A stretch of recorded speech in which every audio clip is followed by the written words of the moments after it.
আমি একেলগে সামৰি পেলাই কিছু কথা কৈছোঁ যে গ্ৰীণ স্কুল এক্টিভিটিজতে এটা বহুত ধৰণৰ কথা আহি যায় তাত আমি গ্ৰীণ স্কুল বুলি ক'লে জানে ধাৰণাটো আমাৰ এনেকুৱা হয় গ্ৰীনেৰী এটা তৈয়াৰ কৰিবৰ কাৰণে স্কুলখনৰ যিখিনি গ্ৰাণ্ট লাগে আহিছে আমি তাতে গাৰ্ডেনিঙৰ কাৰণে কৰিছোঁ তাত ছাৰে উল্লেখ কৰিলে গ্ৰীণ স্কুল প্ৰমোটিঙৰ কথা গ্ৰীণ স্কুল প্ৰমোটিঙৰ মূল উদ্দেশ্যটোৱে হৈছে যে গ্ৰীণ যেতিয়া কৰিবলৈ যাব প্লাষ্টিক ৰিমুভ হ'ব বিদ্যালয়ৰ পৰা গতিকে প্লাষ্টিক ৰিমুভ কৰিবৰ কাৰণে যিখিনি টকা আমাক দিছে ষ্টেপ ৱাইজ আমি সেইখিনি কৰিছোঁ এতিয়ালৈকে আমি দুবাৰ সেইটো ষ্টেপ লৈছোঁ মোৰ স্কুলৰ উদাহৰণে মই আৰম্ভ কৰিছোঁ মোৰ যিহেতু ৰুমবিলাকত মই যিবিলাক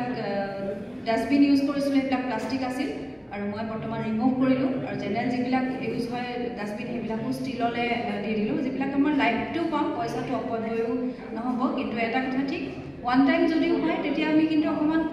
পইচাটো বেছিকৈ পৰিবলগীয়া হয় কিন্তু আমি বাৰে বাৰে লোৱা বস্তুটো ভাঙি যোৱাতকৈ এবাৰ যদি এটা ভাল বস্তু ব্যৱহাৰ কৰোঁ নিশ্চয় চৰকাৰে যিটো আমাক অনুদান দিছে সেইখিনিৰ আচলতে সুব্যৱহাৰ হ'ব বুলি মই ভাবোঁ আৰু আমাৰ SMDCৰ লগত